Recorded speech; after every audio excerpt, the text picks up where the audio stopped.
Hello guys, hope you're doing well. Today we have a 3060 Ti from MSI. It's a Ventus. This card actually has code 43 in Windows. So I went ahead and plugged it as secondary, as you can see, and I'm gonna run maths on it. So let me show you the results. This is the maths report. We actually have errors on bank C1 on just 8 bits, as you can see, and the errors are actually random, which is very good. So as you can see, there's no data bus inversion errors, so we can go ahead and replace bank C1 and see what result we get. Actually, on this test I made a script, and let me show you the script. First, when you boot, you type ls and then you go create the script using nano maths.sh, which would create the file. This is what I wrote inside the file. You can pause the video and check the script, and after you run the script, it will just jump into the result of the test.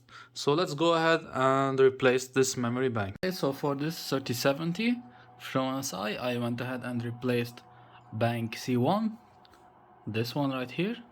I'm just waiting for the card to cool off, and we'll put back the cooler on and test it again.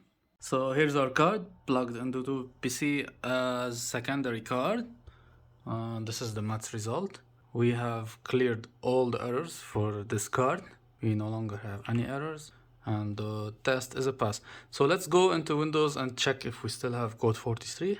Here's our card in device manager. As you can see, there's no more code 43 on the card. If we just go to properties, no more code 43, and if we actually check the miner log, we can see that it's mining at 47 megahash. As you can see in GPU-Z, we have the memory, and we have 8 gigabyte as memory size, and it is absolutely perfect in every condition in MSI Afterburner. Okay, so here's the bonus part for this video.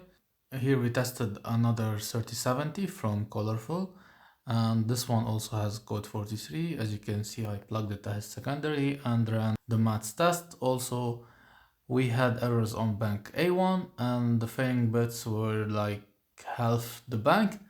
So checking the errors in comparison to the older one, we can see that we have different types of errors, not random ones, but F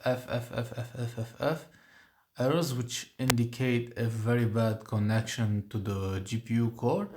This is not a soldering connection.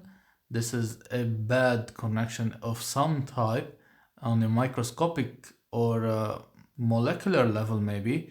So sometimes a reball might help by fixing the connection, and sometimes it doesn't work, but you can just tell that the card doesn't actually function properly even if we try to replace the memory module. So I went ahead and replaced the memory module on this specific card. It actually behaved like it was before. It still had code 43. It still had the same errors on the same bank. So I hope you found this information useful.